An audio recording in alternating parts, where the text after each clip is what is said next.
Selamat berjumpa kembali di channel YouTube Ruang Demokrasi. Kali ini kita akan membahas mengenai pemikiran dari salah seorang filsuf besar di zamannya bernama Friedrich Wilhelm Nietzsche. Nietzsche ini merupakan tokoh dari aliran eksistensialisme, kemudian nihilisme, dan ia juga dikatakan sebagai peletak dasar terhadap filsafat postmodern di samping Richard Rorty dan Jean-François Lyotard.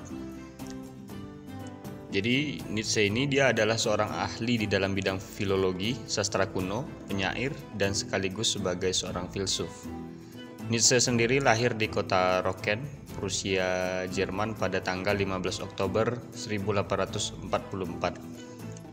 Tanggal lahir tersebut mempunyai makna yang sangat membanggakan baginya dan juga sangat membahagiakan bagi ayahnya karena bertepatan dengan tanggal kelahiran Friedrich Wilhelm IV, yaitu seorang raja Prusia yang dikagumi oleh rakyat Jerman. Oleh karena itu, ayahnya memberikan nama yang sama kepada putranya yang di kemudian hari ternyata menjadi seorang pemikir besar di Jerman dan Eropa pada zamannya. Dalam salah satu karyanya yang berjudul Ecce Homo, Nietzsche mengatakan bahwa betapa beruntungnya ia dilahirkan pada tanggal tersebut, oleh karena hari ulang tahunnya selalu dirayakan oleh orang banyak. Agaknya hari ulang tahun itulah yang menjadi kenangan manis bagi Nietzsche, sebab dalam kehidupan selanjutnya, ia selalu dalam kesusahan dan mempunyai fisik yang lemah serta sering sakit-sakitan. Ayah Nietzsche sendiri merupakan seorang pendeta dan ia sendiri merupakan cucu dari dua pendeta dari aliran Lutherian atau penganut Martin Luther. Ayahnya meninggal ketika Nietzsche masih dalam usia muda dan kemudian ia diasuh oleh ibunya yang mendidiknya dengan rasa kelembutan dan kemanjaan. Oleh karena itu, di kalangan teman-teman kecilnya, Nietzsche tidak pernah dikenal sebagai anak yang nakal, bahkan ia sering diberikan sebuah julukan sebagai sang pendeta. Di sekolah sendiri dia sering dijuluki sebagai Yesus yang dibaiat Allah. Sejak kecil, Nietzsche sudah gemar membaca, sampai-sampai ia mengalami gangguan pada matanya. Sebagai seorang yang berasal dari keluarga pendeta, maka tidak mengherankan kalau Nietzsche paling tekun membaca Injil. Memang sejak kecil Nietzsche suka menyendiri dan dalam kesunyian tersebut ia suka merenung sehingga tumbuh menjadi remaja yang pemalu, lemah lembut dan terkesan mempunyai kepribadian dan fisik yang lemah. Pada usia 18 tahun, Nietzsche mulai kehilangan kepercayaannya terhadap Tuhan. Hal ini nampak janggal, mengingat latar belakang keluarga dan juga pendidikannya yang selalu diwarnai dengan ajaran-ajaran agama. Banyak orang menduga bahwa penolakannya terhadap Tuhan hanyalah gejala anak muda yang ingin mencari sesuatu dan bersifat sementara. Akan tetapi nyatanya, sejak saat itulah Nietzsche mulai petualangannya dalam alam filsafat. Meskipun fisiknya sangat lemah, namun ia sering bepergian ke berbagai kota dan tak ada yang menyangka di balik itu terdapat spirit yang luar biasa di dalam dirinya, yang telah mencengangkan dunia dan dunia filsafat. Bisa jadi orang beranggapan bahwa pernyataan-pernyataan yang di luar dugaan orang merupakan kompensasi terhadap kenyataan fisik yang lemah. Ada pula anggapan yang menilai bahwa pemikiran-pemikiran Nietzsche sebagai rasa ungkapan kegilaannya. Memang benar bahwa Nietzsche seringkali berada dalam perawatan rumah sakit jiwa. Sejak tahun 1889, ia mengalami gangguan jiwa atau mental breakdown yang dibawanya sampai akhir hayatnya. Pada akhir hidupnya, ia harus dirawat di rumah sakit jiwa, akan tetapi ibunya tidak sampai hati dan membawanya pulang untuk dirawat di rumah sendiri. Pada usia yang masih relatif muda, akhirnya pada tanggal 25 Agustus tahun 1900, Nietzsche menghembuskan nafasnya yang terakhir dan kemudian dimakamkan di kota Weimar. Kemudian pendidikan Nietzsche sendiri dijalaninya di universitas-universitas seperti Universitas Bonn, kemudian ada Universitas Leipzig, dan kemudian ada Universitas Basel. Pada usia 25 tahun, ia diangkat menjadi dosen di Universitas Basel dengan mengajar filologi, sastra kuno, dan filsafat. Setelah mengajar sastra kuno di Universitas Basel, Swiss selama 10 tahun, ia kemudian berhenti mengajar karena kesehatannya terganggu dan menghabiskan waktunya untuk menulis. Karyanya yang terkenal dari Nietzsche adalah Du Spok Zarathustra, yang judul aslinya adalah Also Sprach Zarathustra atau Demikianlah Sabda Zarathustra atau Dendang Zarathustra. Karya-karya lain dari Nietzsche diantaranya adalah Ecce Homo, kemudian ada The Birth of Tragedy atau Lahirnya Tragedi, kemudian ada The Four Meditation, kemudian ada Beyond Good and Evil, kemudian ada Toward a Genealogy of Moral, dan setelah ia meninggal terbit karyanya yang lain yaitu The Will to Power. Pemikiran Nietzsche dipengaruhi oleh karya-karya Charles Darwin dan Herbert Spencer, terutama tentang survival of the fittest atau kelangsungan hidup manusia dan kemanusiaan. Dalam karyanya yang berjudul Also Sprach Zarathustra atau Demikianlah Sabda Zarathustra, mencerminkan kegagalan perjalanan hidupnya. Di dalam buku tersebut dijelaskan oleh Nietzsche bahwa ia telah menyerang agama Kristen dan menyatakan sebagai seorang ateis atau tidak percaya pada Tuhan. Nietzsche mengatakan bahwa Tuhan telah mati atau God is dead. Nietzsche mengatakan bahwa agama Kristen adalah musuh akal dan masalahnya adalah bagaimana caranya hidup menjadi seorang ateis.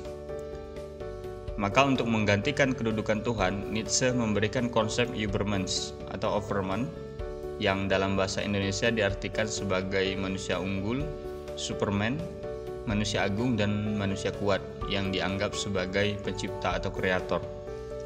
Nietzsche ingin merintis jalan bagi Superman untuk berkuasa. Kemauan untuk berkuasa adalah dorongan yang utama bagi manusia. Superman adalah orang yang benar-benar bebas. Bagi Nietzsche, tidak ada sesuatu yang terlarang. Superman adalah orang yang mempunyai gerak. Menurut Nietzsche, dosa yang terbesar adalah melawan Tuhan. Namun karena Tuhan telah mati, maka gugur pula lah dosa-dosa tersebut. Nietzsche tidak setuju dengan para pendeta yang mendakwahkan bahwa manusia adalah makhluk yang penuh dengan dosa. Lantas, siapakah manusia unggul atau Superman itu? Menurut Nietzsche, manusia unggul adalah manusia yang mempunyai kekuatan, kecerdasan, dan kebanggaan. Hanya pemimpin yang kuat, cerdas, dan bangga yang bisa diandalkan untuk memimpin suatu masyarakat atau bangsa. Menurutnya, manusia yang kuat nantinya yang akan menang dalam kehidupan bermasyarakat dan berbangsa, atau seleksi manusia dan kemanusiaan. Keutamaan hidup adalah kekuatan, apa yang baik adalah yang kuat, sebaliknya segala yang lemah adalah buruk dan salah. Nietzsche, ia sendiri mengagumi Otto von Bismarck yang mengatakan bahwa tidak ada pergaulan antar bangsa. Menurut Nietzsche, masalah-masalah antar bangsa tidak harus diselesaikan melalui jalan perdamaian, perundingan, atau diplomasi, tetapi harus diselesaikan melalui peperangan. Oleh karena, perang dapat menentukan siapa bangsa yang kuat dan bisa bertahan serta siapa bangsa yang lemah dan harus mengakui kekalahannya. Berkaitan dengan pemikiran tersebut, maka Nietzsche menolak persamaan hak atau derajat, baik antar manusia maupun antar bangsa, karena persamaan hak tersebut bertentangan dengan kodrat alam. Yang harus ditumbuhkan dalam pergaulan antar manusia adalah manusia-manusia yang tangguh dan kuat, yang dapat mengatasi kumpulan manusia-manusia biasa pada umumnya. Nietzsche menolak persamaan hak antara pria dan wanita, seperti persamaan hak perempuan dengan minta jatah di anggota dewan legislatif. Baginya, orang yang minta persamaan hak berarti adalah orang yang takut untuk bersaing. Nietzsche juga menolak demokrasi, karena demokrasi adalah gejala yang menunjukkan suatu masyarakat yang sudah tidak mampu melahirkan manusia unggul atau pemimpin yang kuat. Semboyan laissez-faire atau paham yang mengutamakan persamaan hak, keadilan, dan kebebasan berkehendak yang dijadikan azas di dalam demokrasi hanyalah manifestasi dari moralitas budak menurut Nietzsche. Jadi, Nietzsche pun mengatakan bahwa di dalam masyarakat tidak ada yang namanya demokrasi atau keadilan. Yang ada hanyalah persaingan penindasan, dan perampasan yang akhirnya memenangkan yang kuat. Mereka yang bersemboyan demokrasi dan merindukan persamaan hak adalah sebenarnya orang-orang yang takut dan lemah. Demokrasi menentang kodrat alam dan tidak menjamin perdamaian bangsa. Sebaliknya, demokrasi akan melibatkan bangsa-bangsa dalam sengketa dan peperangan. Perdamaian antar bangsa hanya bisa dijamin apabila bangsa yang lemah mengakui dan menerima kepemimpinan bangsa yang kuat. Pada tahun 1887, Nietzsche mengatakan bahwa 50 tahun kemudian, negara-negara demokrasi yang dianggapnya sebagai pemerintahan dagang sapi akan terlibat dalam sengketa yang dasarnya adalah adanya kepentingan dagang masing-masing negara tersebut. Negara-negara demokrasi akan menciptakan suasana konflik dalam suatu peperangan yang luar biasa demi memperebutkan pasar dunia. Berkaitan dengan hal tersebut, Nietzsche menganggap perlu ada suatu sistem yang ia sebut sebagai aristokrasi, tetapi bukan suatu aristokrasi yang berdasarkan dinasti turun-menurun, melainkan suatu aristokrasi yang dipimpin oleh manusia-manusia unggul. Dalam hubungannya dengan sistem demokrasi dan aristokrasi ini, orang sering menghubung-hubungkannya dengan kebangkitan Nazisme di Jerman dan juga fasisme di Italia. Kalau dilihat dari pemikiran Adolf Hitler, maka tidak mustahil bahwa ia telah memperoleh inspirasi dari pemikiran-pemikiran Nietzsche. Hal ini dapat dilihat dari pemikiran Nietzsche yang mengatakan bahwa hidup adalah untuk menantang bahaya. Hidup adalah penuh dengan tantangan dan ia harus berani menantang bahaya. Konsep ini kemudian dianut oleh Hitler dan Benito Mussolini. Pandangan ini sama halnya dengan gagasan-gagasan yang sekarang ditumbuhkan mengenai suatu masyarakat Eropa yang bersatu. Nietzsche pun telah memberikan gagasan tentang Eropa sentris atau Eropa bersatu yang sekarang disebut sebagai Uni Eropa dan melahirkan pemimpin besar seperti Napoleon atau Beethoven. Untuk mencapai suatu masyarakat Eropa bersatu, maka negara-negara Eropa harus meninggalkan nasionalismenya masing-masing. Dalam hal lain, Nietzsche membedakan dua moralitas manusia, yaitu manusia yang mempunyai moralitas Buddha atau herden moral dan moral tuan atau heren moral. Nietzsche menginginkan manusia yang mempunyai moralitas yang terhormat, yang mampu berkuasa dan berani menantang hidup, yaitu moral tuan. Nietzsche tidak menginginkan moral Buddha yang diterima begitu saja oleh orang banyak. Moral tuan dapat dibina atas dasar kekuatan, kecerdasan, dan kebanggaan.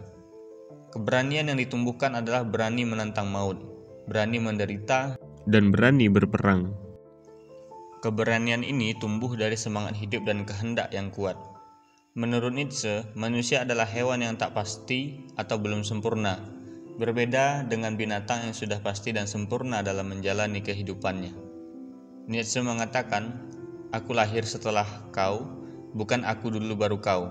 Kau adalah lebih dulu daripada aku." Dan sejak dirinya sadar sebagai aku, maka manusia menjadi tak pasti. Ia terus-menerus membentuk dirinya menuju kepastian dan kemantapan. Manusia bagi Nietzsche terus-menerus membentuk dirinya menuju kepastian dan kesempurnaan. Ketidakpastian, ketidakmantapan, dan ketidaksempurnaan itulah yang menjadi ciri manusia, sehingga manusia berusaha untuk berkreasi atau menciptakan dan mempunyai cita-cita yang tinggi. Menurut Nietzsche, untuk mencapai prestasi tinggi harus menggunakan kemampuan sendiri. Jangan bergantung pada orang lain, karena jika tidak berasal dari kemampuan sendiri, sewaktu-waktu ia akan terjatuh. Nietzsche menganggap bahwa segala sesuatu yang bersifat manusiawi akan selalu bergerak kembali ke asal mula melalui pola yang tetap. Perulangan abadi atau eternal recurrence. Dalam konsep perulangan abadi terdapat peristiwa sejarah bagi seluruh kehidupan alam semesta, dengan mengutamakan bahwa manusia sendirilah yang menciptakan sejarah. Konsep perulangan abadi dari peristiwa-peristiwa kehidupan manusia akan menimbulkan semangat hidup bagi manusia untuk lebih yakin akan arti hidup. Menurut Nietzsche, perulangan abadi adalah perulangan yang tiada batasnya. Menurutnya, manusia mempunyai kewajiban untuk berkreasi sehingga pada akhirnya menuju manusia yang sempurna. Oke, baik, itulah tadi sedikit pemikiran dari Friedrich Wilhelm Nietzsche secara garis besarnya. Untuk mengetahui lebih dalamnya dari pemikiran Nietzsche, maka jangan lupa untuk lebih dimasifkan dengan membaca buku. Akhir kata, kita akhiri dengan salah satu quotes dari Friedrich Wilhelm Nietzsche. Nietzsche mengatakan di dalam Zarathustra-nya, apabila ada orang yang berbuat jahat kepadamu, maka jangan balas dengan kebaikan, karena itu akan membuatnya malu. Maka tunjukkan kalau sesungguhnya dia telah melakukan hal yang benar kepadamu. Sekian dan terima kasih, jangan lupa subscribe. Sampai berjumpa kembali di video selanjutnya. Semoga semua makhluk berbahagia.